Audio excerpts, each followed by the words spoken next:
Bien sûr.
bonjour. Puis-je vous demander à la lecture de la Bible de vous tenir debout, s'il vous plaît.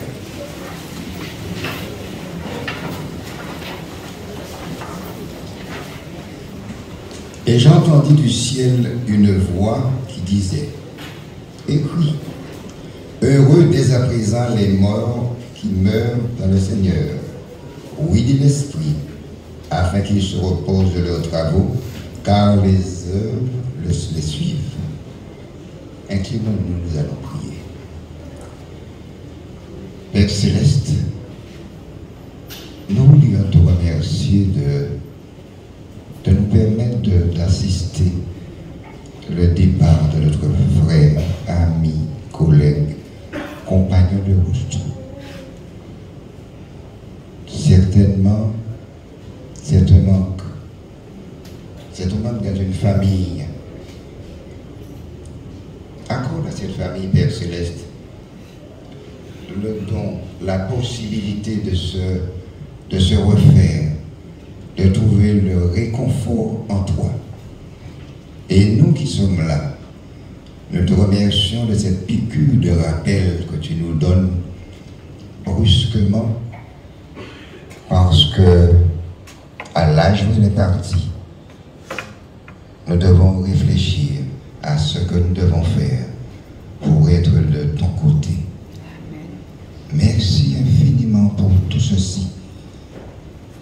Alors que nous allons poursuivre ce service, préside toi-même à ce moment et donne à chacun de nous ici présents dans cette salle l'opportunité de rester digne face à la mort, face à la famille, face au monde et face à nous-mêmes.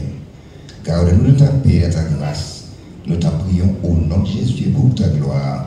Amen. Te demande pourquoi les larmes montent à tes yeux et les fardeaux semblent si lourds que tu chancelles. Mais Dieu est près de toi. Il voit couler tes larmes. Les pleurs sont un langage que Dieu comprend. Dieu voit les larmes d'une âme au cœur brisé. Il les voit tous, les entend quand elles tombent. Dieu essuie les pleurs de l'homme et le prend par la main. Les pleurs sont un langage que Dieu comprend. Quand le péché t'accable et cause un flot de larmes, quand tout n'a pas été comme tu l'avais souhaité, Dieu ne t'oubliera pas. Ses promesses sont certaines. Les pleurs sont un langage que Dieu comprend. Dieu voit les larmes d'une âme au cœur apaisé. Il les voit toutes, les entend quand elles tombent. Dieu essuie les pleurs de l'homme et le prend par la main. Les pleurs sont un langage que Dieu comprend.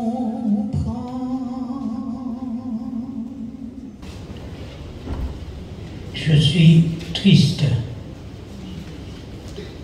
car lorsque notre cher et aimé nous quitte, cela cause un grand un chagrin difficile à surmonter. Et c'est à ce moment que nous nous rendons compte de la place qu'il occupait dans notre cœur. De lui, il nous reste alors que les bons souvenirs.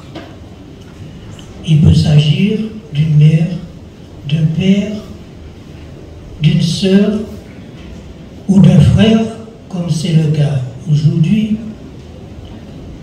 Notre frère André est parti et il n'existe malheureusement pas de formule magique. Il n'y a aucun mot miracle pour effacer la douleur profonde provoquée par son décès. Seul le temps et la froid atténueront quelque peu cette douleur et nous aideront à surmonter cette affliction. Nous avons, en tant que chrétiens, cette assurance d'une vie après la mort. Et je suis convaincu que la mort d'André n'est pas une fin en soi, car il a vécu avec cet unique espoir en Jésus-Christ qui donne la vie après la mort. Pour l'instant, notre frère s'est endormi. Il se repose de ses œuvres. Il se repose de ses œuvres en attendant le glorieux retour de notre Seigneur Jésus-Christ, où il pourra l'acclamer. Que Dieu vous aide, que Dieu nous aide à faire face avec courage à cette dure séparation. À vous qui êtes là ce matin, à tous ceux qui ont fait le déplacement, la famille, les frères et sœurs apprécient votre présence en grand nombre et vous remercie d'avoir fait le déplacement pour les encourager et les accompagner. Merci. Et d'André dans une telle circonstance, c'est un exercice qui m'est très difficile. Écrivons André à travers les lettres de son prénom. Si je vous dis A, vous pensez à quoi, André? Aimable, un ami, altruiste, amour. Si je vous dis N, N était difficile, hein, c'est vrai à trouver.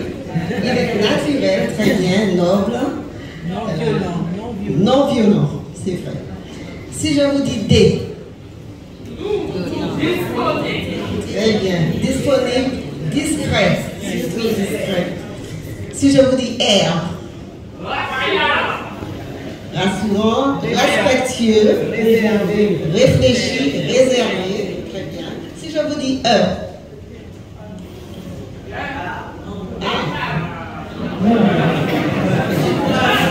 encourageant, élégant, effacé, endurant, parce que durant sa maladie, il en a fait preuve, parce qu'il a résisté à la souffrance, aux douleurs, et vous l'avez tous bien décrit, c'était exactement ça. Le 1er août 1960, naquit à Fort-de-France André fils de Hildebert-Kionkion et de Passionise Joseph-Claire Nétami. Il est le 9e enfant d'une grande fratrie composée de 9 frères et 2 sœurs. Augustin, Michel, Étienne, qui est décédé très jeune, Joseph, Hélène, Pierre, Paul, Georges, Jean-Luc, Claude et Samuel. Tous ne sont pas présents aujourd'hui pour des raisons indépendantes de leur volonté, mais ils auraient souhaité tous être là. Toute la famille vit dans une maison située sur la route de Redoute. La fratrie est connue dans le quartier et là, des amitiés se construisent. Quelques amis fidèles comme Daniel, Timoy, il y en a peut-être d'autres noms dans la salle, accompagnent les premières années d'André.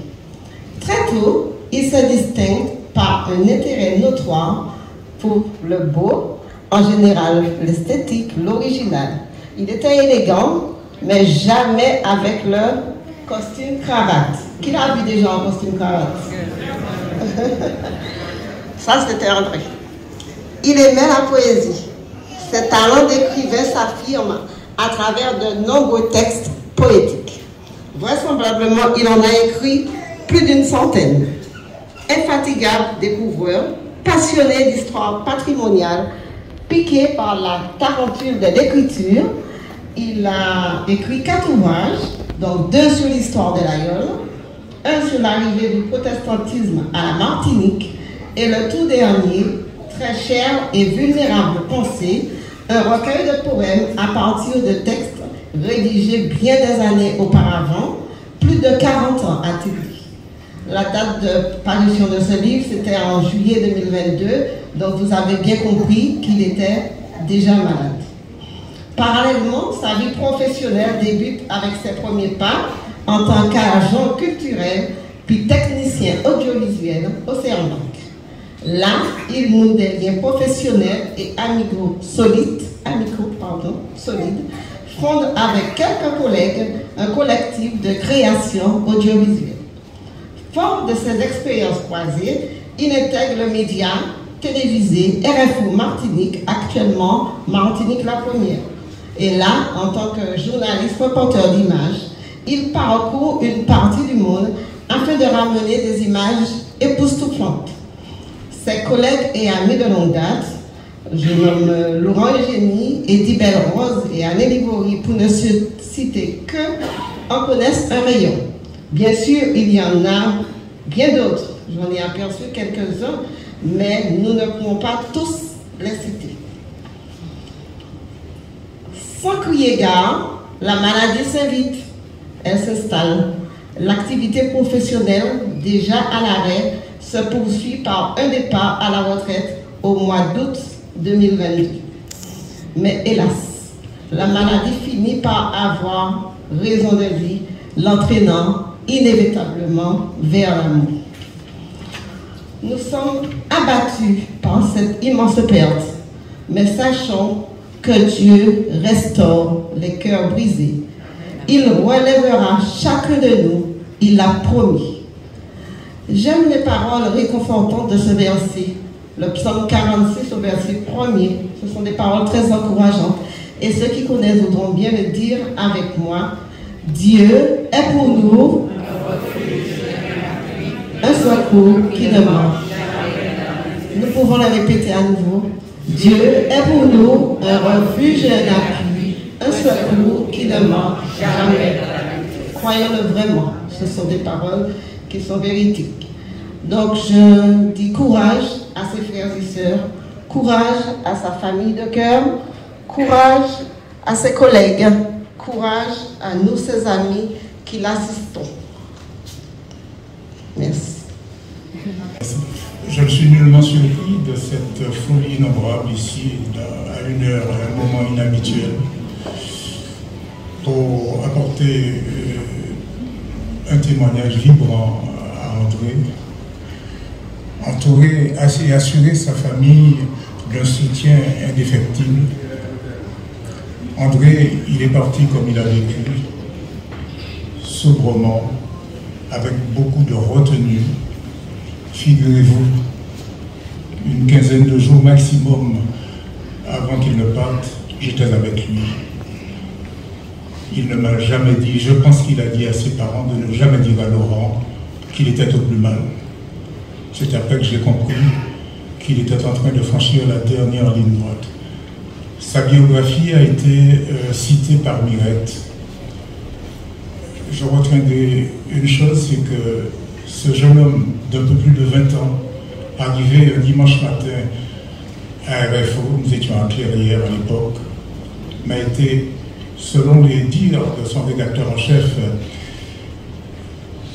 je te confie, André Pianpion, vous ferez un premier reportage ce matin dimanche à la Maison des Syndicats et cet après-midi à Place d'Armes pour un match de football. On s'est concerté, jamais je n'aurais pensé qu'on ferait une longue route de plus de 30 ans, près de 40 ans ensemble. Il m'a entraîné dans les endroits les plus épouvantables. Tout à l'heure, Mireille disait André avec chaque... Mais je vais vous dire, le prénom André est d'origine grecque, ça veut dire Andros, courageux, un tempérament fort et sérieux. C'est ça qui symbolisait, qui caractérisait André. Alors, je n'oublierai jamais ce qu'il a fait. On se concertait très peu lorsqu'on avait un reportage, parce qu'il me disait toujours, comme moi j'apprends de toi, tu devras apprendre de moi. Il m'a emmené au delta de l'Orénoque, dans le delta de l'Orénoque pendant 15 jours, c'était épouvantable, mais j'ai appris des choses que je n'oublierai jamais. Et ça l'a inspiré dans ses ouvrages littéraires.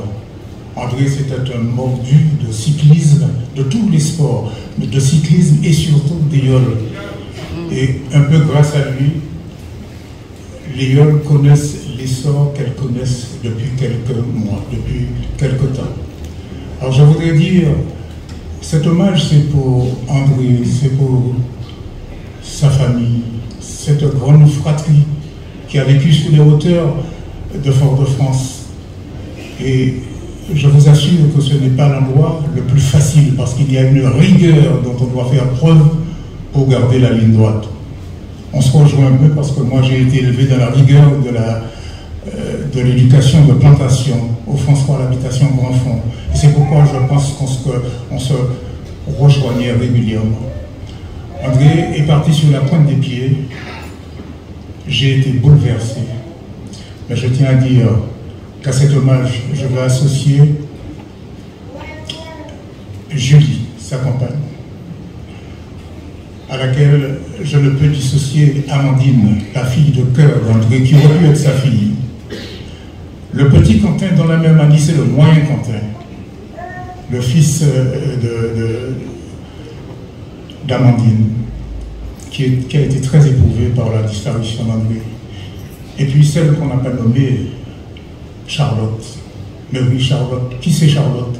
C'est la mère de Julie, qui permet à André de revenir sur les terres de là où j'ai vécu, où j'ai été éduqué, au François, là où Scarmisan inhumé mon ami André. Alors, pour terminer, je vous dirais que il est difficile, mais important de dire adieu à un ami. Les adieux ne constituent pas une séparation parce que André et moi, nous sommes des associés du cœur. Je vais vous demander simplement, même si je fais diversion, d'applaudir André. Merci beaucoup.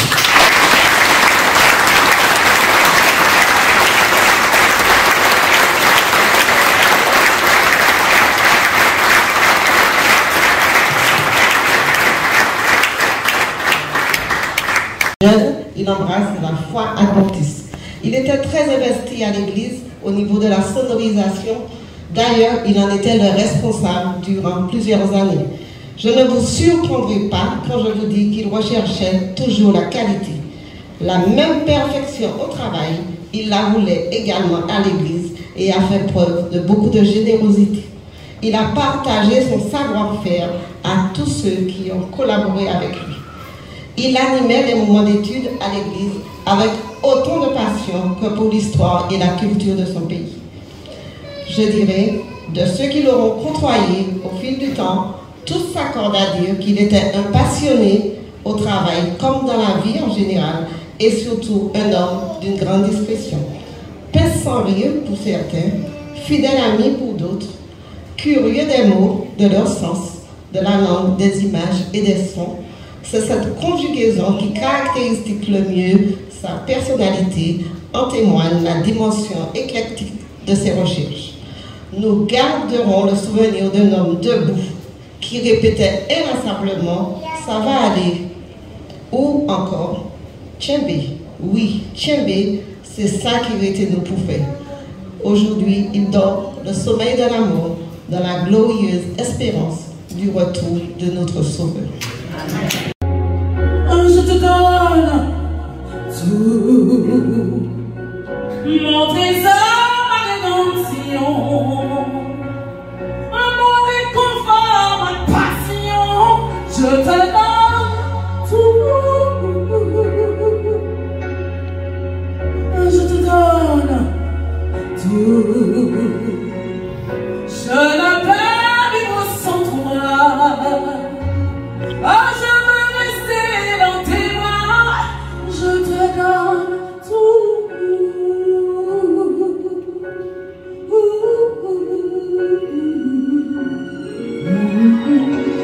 Oh, tu es mon flambeau et je te sais si beau. En toi je vois l'amour. Oui, dans tes yeux chaque jour. Tu sais bien me consoler et tu sais me calmer. Je ne peux vraiment vivre sans toi. Je te veux pour l'éternité. Je te donne tout.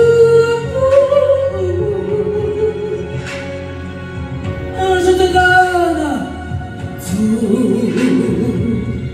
Mon trésor, ma rédemption, amour et confort, ma passion. Je te donne tout. Je te donne tout. Je ne peux vivre sans toi. Oh, je veux rester dans tes bras. Je te donne tout. Et quand je perds ma foi, quand je me sens si mal, personne à qui m'a confié. Oh, mon cœur veut exploser. Je lève les yeux, je regarde vers les cieux. J'attends le signal de toi. Oh Dieu, je te cherche, je te veux.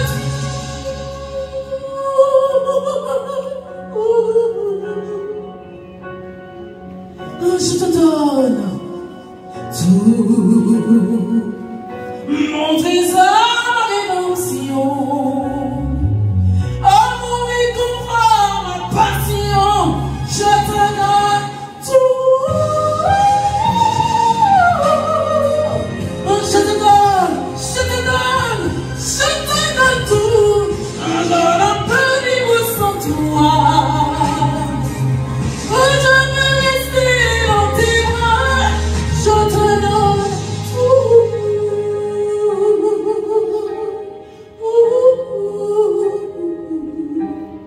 Je te donne tout.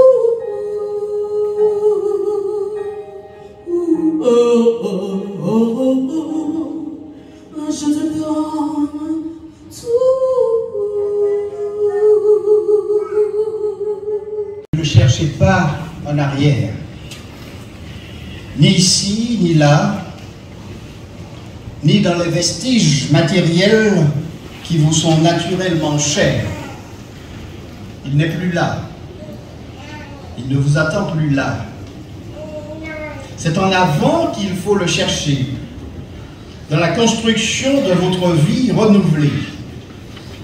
Soyez-lui fidèle, et non point dans une sentimentalité rétrospective avec laquelle il faut avoir le courage de briser. Sa véritable trace n'est pas dans certaines manifestations de son activité. Leur disparition, même si douloureuse, qu'elle puisse vous paraître, doit vous libérer, non vous déprimer. Non pas oublier, mais chercher en avant. Malgré tout ce que vous pouvez sentir ou croire, reconnaître avec évidence que votre vie doit se poursuivre. Je suis persuadé qu'elle commence.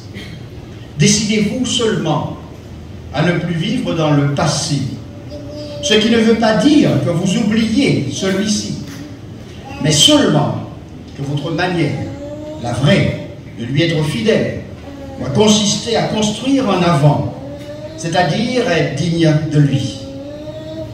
Ne vous isolez pas, ne vous repliez pas au fond de vous-même, mais soyez le plus possible, mais voyez le plus possible vos amis. Donnez-vous. C'est ce don qui vous libérera et vous épanouira. Je voudrais que vous trouviez nombre de gens et de choses auxquelles noblement vous vous donnerez. Ces paroles de Pierre Teilhard de Chardin auraient pu être celles que, d'après le portrait que j'ai entendu d'André, celles que feu André Kionkion, votre frère, votre ami, votre collègue, votre parent, votre frère en Christ, vous adresserait s'il pouvait en cet instant vous parler, voir votre chagrin, sentir votre détresse, partager votre tristesse, essuyer même vos larmes. Mais il s'est endormi du sommeil de la mort, sachant de par son parcours, de par sa relation avec son Dieu, qu'en entrant dans la vallée de l'ombre de la mort, telle que l'a décrit David au psaume 23, il n'y a plus désormais aucune relation entre les morts et les vivants, et que les morts ne savent rien. En effet, voici ce que déclare l'Ecclésiaste au chapitre 9, versets 5 à 6 de son livre, je lis dans la version français courant. En effet, les vivants savent au moins qu'ils mourront, mais les morts, eux, ne savent rien du tout. Ils n'ont plus rien à attendre, puisqu'ils sont tombés dans l'oubli.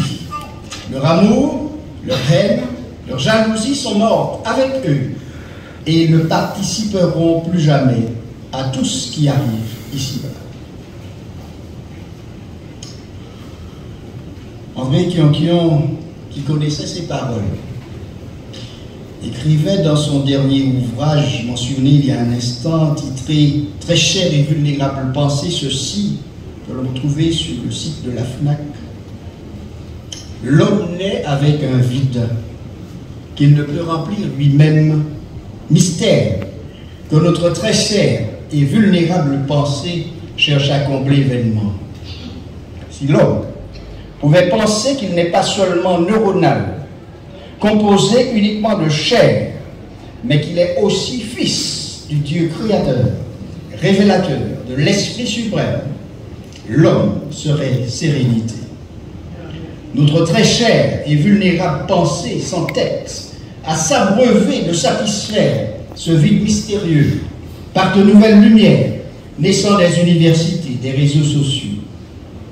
Les fils et filles de Dieu s'éduquent, mais s'égarent dans des sectarismes de tout genre, culturels, religieux, alimentaires et autres. André savait une chose qu'il a rappelé lors de son dernier interview présentant son livre, que l'homme ne vit pas seulement de pain, mais de toute parole qui sort de la bouche de Dieu. Je cite le Deutéronome chapitre 6, verset 3. Ces mêmes paroles que Jésus-Christ opposa au tentateur dans le désert lors de sa première tentation. Il se savait fils de Dieu et sa source d'inspiration se trouvait dans la parole de Dieu. Cette parole qui nous enseigne de la bouche de Jésus-Christ, notre Créateur, s'adressant à Marie sur de Lazare, décédé depuis 4 jours, ceci, je cite Jean chapitre 11, versets 25 à 26, Jésus lui dit, « C'est moi qui suis la résurrection et la vie. Celui qui met sa foi en moi, même s'il meurt, vivra. Et quiconque vit et met sa foi en moi ne mourra jamais. Il posait à Marie cette question, crois-tu cela? Question qui vous est posée aussi aujourd'hui. En affirmant « Je suis la résurrection », Jésus déclare dans ce passage qu'il est le donneur de vie. En lui est la vie originelle, vie non empruntée, non dérivée. Celui qui le reçoit, reçoit la vie et est assuré d'une future résurrection pour la vie éternelle, tel que Paul en parle dans son épître aux Corinthiens au chapitre 15. Et pour y accéder, Jésus nous invite à croire en lui, à placer notre confiance en lui, et ses paroles, et non en celles des hommes, êtres humains, comme nous qui n'ont pas la maîtrise du souffle de vie qui les anime. En disant cela, Jésus cherchait à détourner l'attention de la résurrection dans un avenir lointain et à la diriger vers lui-même. Seuls ceux qui fixent leur foi en lui pendant la période de leur séjour terrestre peuvent s'attendre à recevoir la vie ce jour-là. Il fait allusion au moment de la résurrection. La foi en Christ est un sujet de préoccupation immédiate. Jésus ajoute que celui qui met sa foi en lui, même s'il devait mourir, ne mourra jamais. Et en disant cela, il faisait référence très clairement à ce que la Bible appelle la seconde mort. Il ne faisait pas une allusion à la cessation de la vie, telle que nous la voyons aujourd'hui, qui arrive à tous à la fin de leur pèlerinage terrestre. Il faisait allusion à cette seconde mort, présentée dans le livre de l'Apocalypse au chapitre 20, comme le non-retour définitif à la vie. De cette expérience, ceux qui vivent et croient en Jésus seront délivrés par la résurrection que promet Jésus et dont sa résurrection d'entre les morts est la garantie. Telle était la foi d'André Kiankian. Telle était sa force motrice qui le poussait dans son dernier ouvrage à lancer ce cri, comme celui d'une sentinelle, comme son testament à ceux de sa génération et de celle à venir. Nous sommes, disait-il, fils et filles du Dieu créateur, révélateur de l'Esprit suprême. Nous n'échangerons plus avec lui quelques mots qui soient. Nous pourrons lire ses ouvrages. Nous pourrons réfléchir sur sa pensée. Et si je pouvais me permettre de vous laisser piste à suivre, je vous inviterai à découvrir la pensée de celui qui a été le moteur de sa vie, et je veux parler de Jésus-Christ à travers sa parole. Il n'y a rien de mieux que de revenir à la source de toutes choses, ce qui évite, comme il l'écrivait lui-même, de s'égarer dans tout genre de sectarisme.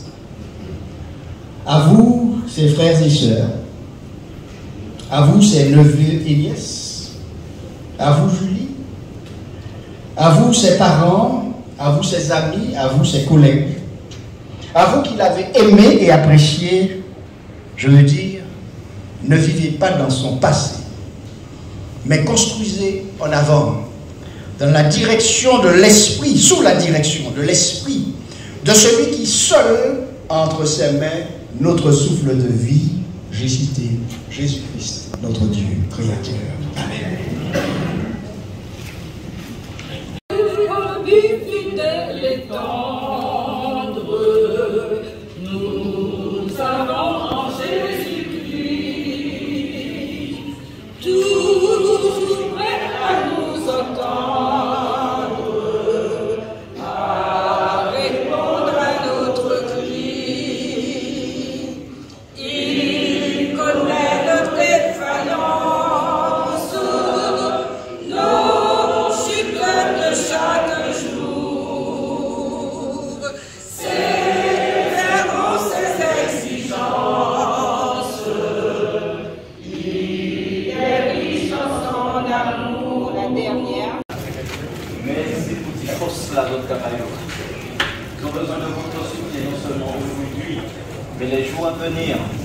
Un petit coup de fil, un petit salut, lorsqu'on n'a pas beaucoup de temps, je comprends cela.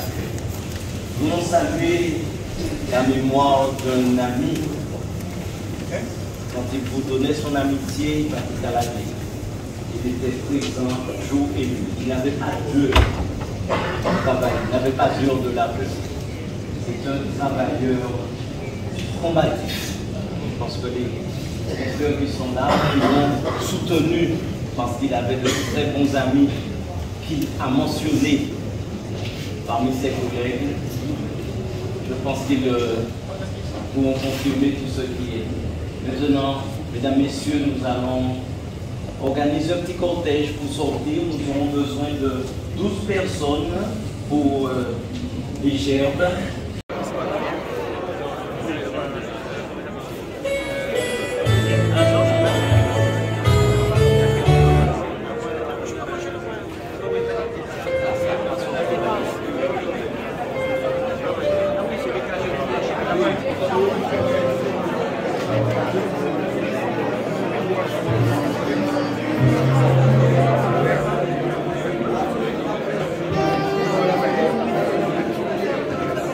De la voiture, oui, oui.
Chique, il a vu.